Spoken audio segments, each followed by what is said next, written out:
Jill Behrman was a 19-year-old student who completed her first year as a business major at Indiana University. At 9 a.m. on Wednesday the 31st of May in the year 2000, she went on a bike ride. She was an avid cyclist, and this was one of the many forms of sports she was involved in to improve her fitness. She was supposed to meet her father and grandfather at 3 p.m. for lunch after a shift at a student recreational sports centre, but she never showed up. When she didn't return home that evening, her father called the police. Jill's family distributed flyers all over town, and volunteers mapped out routes where she may have gone that day. At around 5 p.m. on Friday, her bike turned up. It was spotted by a jogger. He reported that he had seen it in a cornfield near Ellettsville, 10 miles northwest of Bloomington on Wednesday, well before anyone knew of her disappearance. He picked it up and kept it until he saw a news story about the case. Investigators searched the area but found no other clues. The area where Jill's bike was found brought up more questions than answers for investigators and her family. She was last seen riding away from her home in a southerly direction. However, her bike was found 10 miles to the northwest. This would not have been the route that she would have taken, as it would have taken her through traffic in town. 3 days later, the mystery deepened when a digital radio believed to be Jill's was found neatly placed in the parking lot of Bloomington Church. Police wanted to question a driver of a suspicious dark-coloured pickup truck. It was witnessed driving quickly out of the lot by another churchgoer. Investigators conducted dozens of searches and have received nearly 3,000 tips about the case. One of the most viable leads they had was about an 18-year-old woman who claimed that 2 weeks after Jill vanished, she was walking past an old black Ford pickup truck in Ellettsville around 10:30 p.m. when a driver grabbed her arm and attempted to pull her inside. She broke free and escaped. However, there's been no arrest in that case. Ellettsville is just 3 miles from where Jill's bike was found, and authorities believe that the two cases may be connected. Another attempted abduction was believed to have been related to Jill's case. The incident occurred in Bowling Green, Kentucky, and involved a female cyclist whose bike was deliberately struck by an unknown motorist. He tried to drag her into his car before he was chased away by a witness. A composite sketch of him was included on Jill's missing posters in the hope that someone might recognise him and bring him to justice. Authorities had another possible theory in the case. They surmised that Jill may have been a victim of a hit and run, and the occupants of the vehicle may have panicked, moved a bike, and then hit her body. The damage on her bike, though, was minimal, making it unlikely that she was struck while riding. Despite this, investigators believe that it was possible that she was struck while resting or working on her bike. Unfortunately, little evidence has been found to tell what really happened to her. The case was aired on Unsolved Mysteries on the 10th of September 2001. On the 22nd of March the following year, 3 women implicated themselves by confessing they had taken Jill's life and dumping her body near Salt Lake. A search was made of the area, which was cut short by flooding, but her body was never recovered. Polygraph examinations were conducted on the women, and it revealed that they were lying about their involvement. No charges were filed for their deception. In March of 2003, Jill's remains were discovered by 2 hunters in a wooded roadside area east of Bloomington in Morgan County, Indiana. In April of 2006, John Myers of Ellettsville was arrested. John had been a suspect for many years.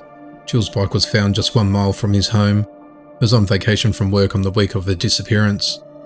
On the day she vanished, witnesses noticed that the windows in his trailer were covered and his car was parked out of sight. Also, he was reportedly hysterical that day. He talked about leaving town and never coming back. John and his girlfriend had broken up shortly before Jill vanished. A few days later, he told his aunt about her disappearance and claimed that he was afraid that he would be blamed for it. He also said they hadn't found her body yet and guessed that she was no longer alive. He also told her that he was scared of roadblocks, but wouldn't say why. Following Jill's disappearance, John brought up the case to a number of people for no apparent reason.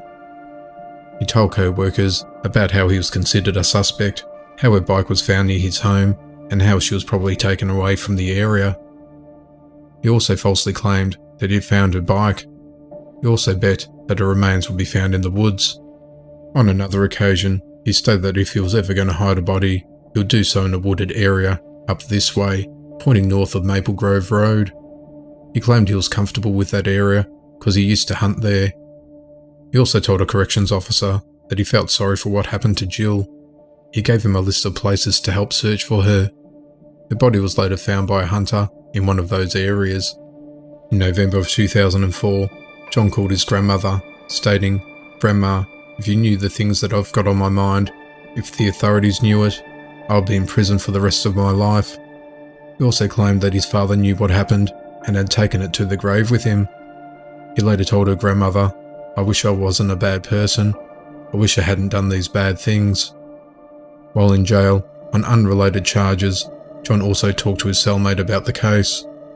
Investigators later took his ex-girlfriend to the area where Jill's body was found. She identified it as the same place she had taken her one evening after they got into a heated argument. When questioned by police, John claimed that he was not afraid of roadblocks and had never talked to anyone about Jill's disappearance.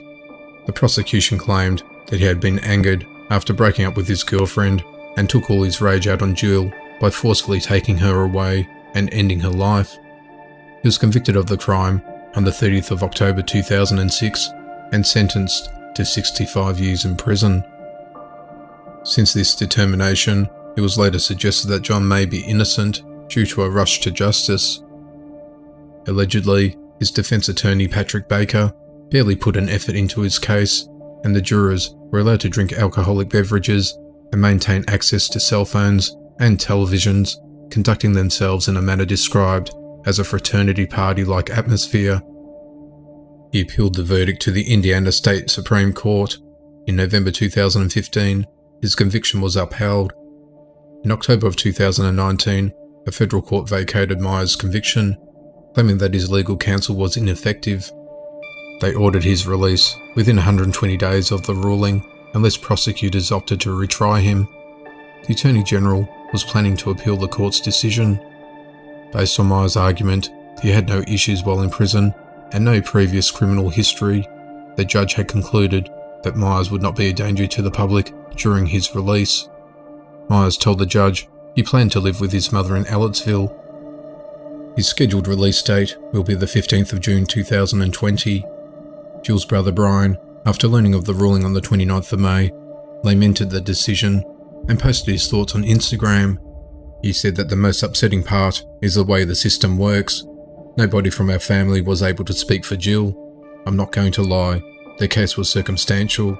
There was no DNA, but there was a wide variety of evidence that led a jury of 12 peers to find Myers guilty. Once again, our system silences victims. It silences those who care for those who are lost. My sister didn't get to be present for my wedding.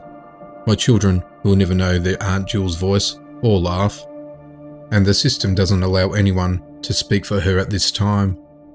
I write from this place of anger and hurt. I just had the biggest cry I've ever had in a long time. I hugged my kids in a way that they couldn't understand. I've said it before, and I'll say it again. There are many things that I love about the life I have and the place I live, but time and time again, I've seen victims being treated as less than. It sucks. Jill doesn't have a voice anymore, but I can be a voice for her. Sandra Seaton Henry was a native of the Ojibwe Indian Reservation in Ontario, Canada. She was one of 6 children. Her father was an aggressive alcoholic who acted out on her mother, Myrna. In 1969, he was barred from the house by court order.